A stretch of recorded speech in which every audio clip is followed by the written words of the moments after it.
Sometimes, the most powerful truth isn't found in reports, profits, or praise, but in the silence between sobs, echoing through the thin walls of a greasy kitchen. Jacob Reed, CEO of one of the fastest-growing family-style diner chains in the region, believed he had built more than a business. He believed he had built a culture, a place where customers felt welcome, employees felt respected, and no one was ever too good to roll up their sleeves. But that was 10 years ago. Now, something had shifted.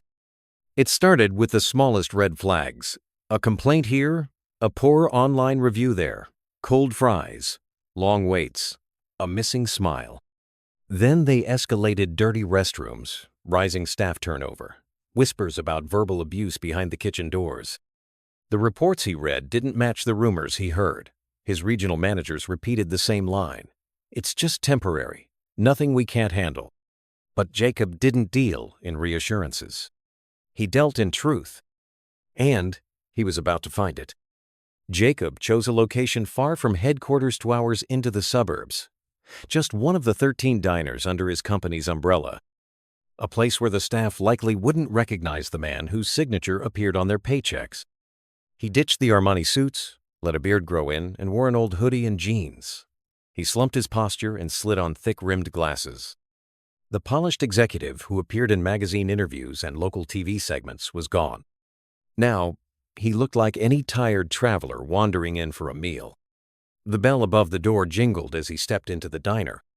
The smell of coffee and fry oil wrapped around him like a blanket that hadn't been washed in months.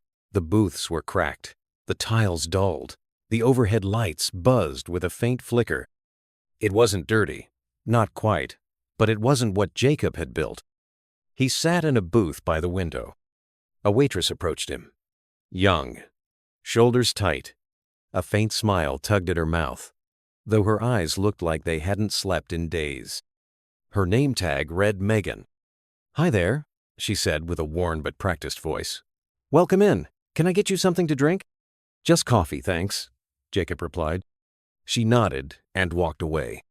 Jacob watched her weave between tables balancing trays, refilling glasses, jotting down orders with mechanical precision. Every smile she gave was half-formed. Every step seemed heavy, like she was walking through water. She was alone on the floor, and it showed. He watched for 20 minutes. Megan was running the entire dining room by herself. No support, no break, no water. Just her against a lunch rush that clearly outnumbered her energy. Then came the voice. It shot out from the kitchen like a slap across the face. "Megan, what's taking so long? You're behind again." She flinched. Heads turned. A few customers glanced toward the kitchen. One muttered, "Yikes." Jacob leaned back in his booth and peered through the window to the kitchen. A short, stocky man with a stained apron and a permanent scowl barked into the chaos. He didn't even glance toward the dining room, just shouted and vanished. That was Rick, the shift manager. Jacob had seen his name in reports before but had never met the man. Now he didn't need to. The tone told him everything. Megan responded with a rushed, "Coming right up," and disappeared through the kitchen doors. Jacob folded his arms and listened. A mother in the booth behind him grumbled. "We've been waiting 20 minutes. You'd think it wouldn't take this long to scramble some eggs." 2 teenage boys whispered complaints about the manager yelling. A man at the counter pushed his plate forward and asked for the check early. Jacob tapped his finger against the table. The reports hadn't mentioned any of this. When Megan returned with his burger, she placed it down gently. "Sorry about the wait," she said, her voice barely above a whisper. "You're doing great," Jacob told her. She blinked, looked surprised.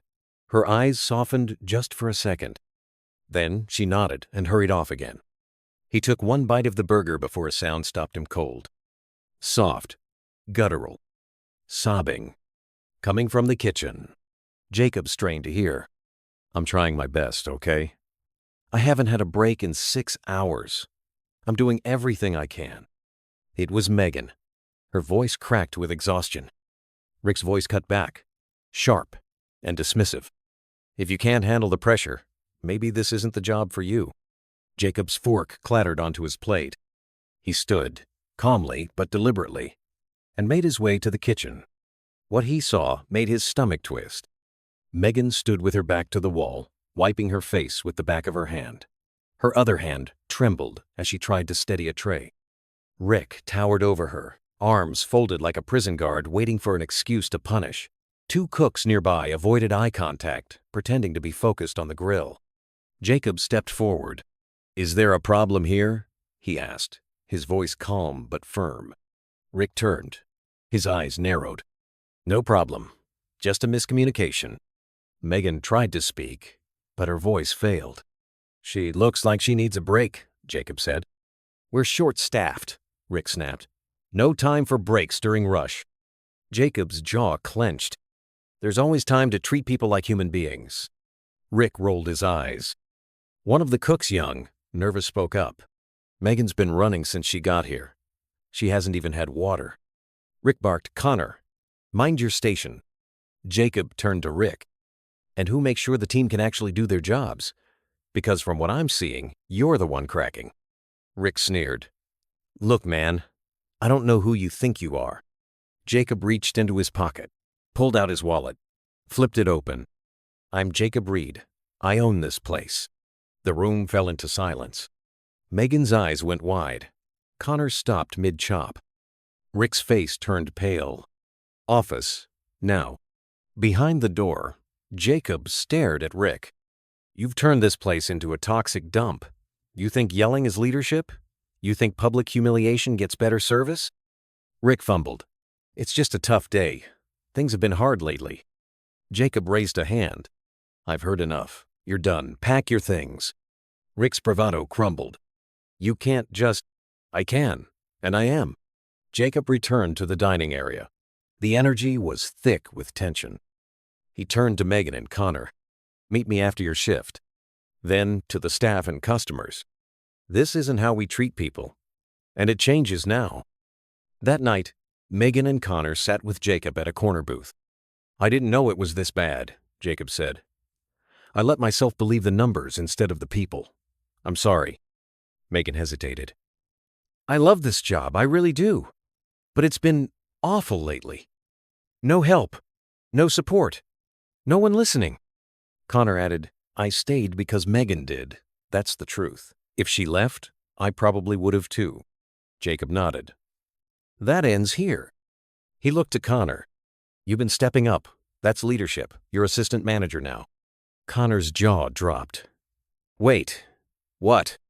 He turned to Megan. "And you've held this place together. You're getting a raise, and we're building a new incentive structure for employees who go above and beyond." Megan blinked, stunned. Her voice trembled. "You're serious?" "Dead serious." Over the next month, everything changed. Jacob returned daily. He interviewed every staff member, replaced broken systems, upgraded training, installed a new manager, Denise, a former general manager, known for turning struggling teams into tight-knit families. Megan's smile returned. Connor stood taller. Customers noticed. Reviews soared. One afternoon, as Jacob prepared to leave, Megan stopped him at the door. "Thanks," she said softly, "for seeing us, for really seeing us." Jacob smiled. "I won't stop now." Sometimes, the most important reports aren't written on paper. They're written in exhaustion and wiped away with the back of a sleeve. If this story moved, you share it. Because leadership isn't about sitting at the top. It's about showing up when it counts. Subscribe to Stunning Story, where truth is served hot, and every tale feeds the soul.